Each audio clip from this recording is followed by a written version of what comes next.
ગઈકાલે Gaekwad Haveli police station ખાતે એક ગંભીર ગુનાની નોંધણી કરવામાં આવેલી છે. સદર ગુનાની આપણે જો વિગત જોઈએ તો ગાયકવાડ હવેલી પોલીસ સ્ટેશન અંતર્ગત એક મસ્જિદ આવેલી છે. મસ્જિદની અંદર એક સગીર વયનો જે બાળક છે એ પોતે પોતાની ધાર્મિક વિધિ એટલે કે નમાઝ માટે ગયેલ હશે અને ગઈકાલે શુક્રવારનો જે દિવસ હતો એટલે જુમ્માની નમાઝ માટે ગયા હતા. એ દરમિયાનમાં એક વ્યક્તિએ બાળકને લલચાવી ફોસલાવી અને મસ્જિદના એકાંત જે વિસ્તાર જે ધાબા ઉપર લઈ જાય છે અને એની સાથે જે અયોગ્ય હરકત કરે છે, સૃષ્ટિ વિરુદ્ધનું કૃત્ય કરે છે, એના અનુસંધાનમાં ગાયકવાડ હવેલી પોલીસ દ્વારા મહેરબાન શ્રી ડીસીપી સાહેબની સૂચનાથી તાત્કાલિક આરોપીને પકડી અને જેલ હવાલે કરેલ છે અને હાલમાં એ પોલીસ કસ્ટડીમાં છે. સાહેબ, આરોપી દ્વારા કેવા પ્રકારે એને ક્યાં અને કેવી રીતે લઈ જવામાં આવ્યો ને દુષ્કૃત્ય કર્યું? આ આરોપીનું બેકગ્રાઉન્ડ જરા જોઈએ તો આરોપી વિરુદ્ધમાં મારામારીનો એક ગુનો દાખલ થયેલ છે ઓલરેડી.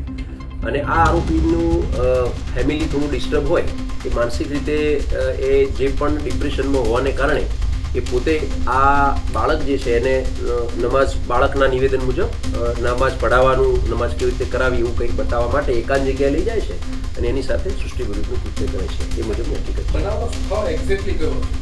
છે.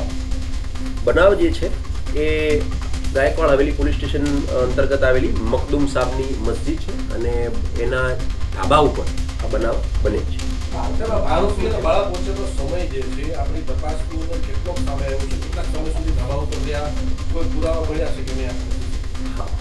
આ ગુનાની અત્યાર સુધીની તપાસમાં એ વસ્તુ ફળીભૂત થઈ છે કે બાળક જે છે એને આરોપી લઈને 15 થી 20 મિનિટ સુધી એ પોતે ધાબા ઉપર રહે છે અને બાદમાં આ બાળક જ્યારે નીચે ઉતરે છે ત્યારે બાળક સૌથી પહેલાં નીચે ઉતરે છે અને આરોપી એની પછી પાછળ 2 મિનિટ પછી જાય છે. આ બંને વસ્તુ જે છે એ સીસીટીવી ફૂટેજની અંદર એ ક્લિયર થાય છે અને આપણે પુરાવા મળી ચૂક્યા છે. આ બાળક છે એ હાલમાં ગંભીર સ્થિતિમાં છે. અત્યારે એમને દાખલ કરેલા છે અને હાલમાં એમની સારવાર ચાલુ છે.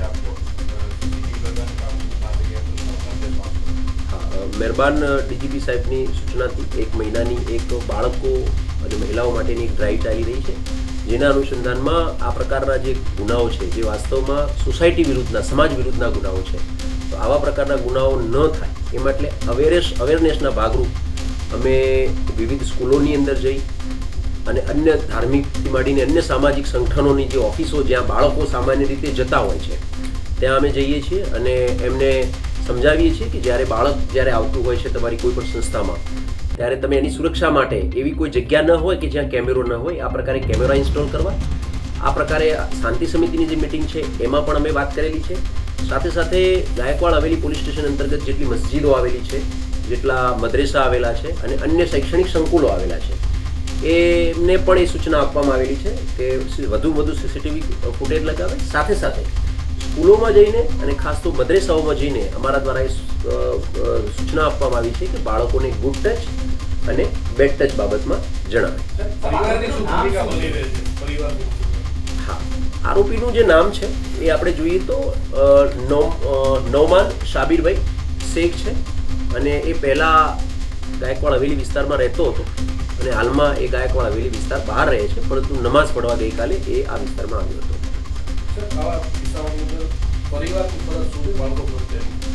આપણે જોઈએ તો સામાન્ય રીતે સમાજમાં અનેક પ્રકારના ગુનાઓ બનતા હોય છે, પરંતુ આ પ્રકારના જે ગુનાઓ છે ખાસ તો મહિલાઓ અને બાળકો વિરુદ્ધના એ સમાજ વિરુદ્ધના ગુના છે. તો આ બાબતમાં ખાસ માતા પિતાઓ અને ગાર્ડિયને અવેર થવાની જરૂર છે. જ્યારે પણ તમારું બાળક છે કોઈ બાબતમાં બહાર ગયું હોય અથવા ઘરમાં પણ હોય અને અનકમ્ફર્ટેબલ લાગે, એની બિહેવ અનકમ્ફર્ટેબલ તમને જ્યારે લાગે ત્યારે એને બાળકને પ્રેમથી પૂછવું જોઈએ.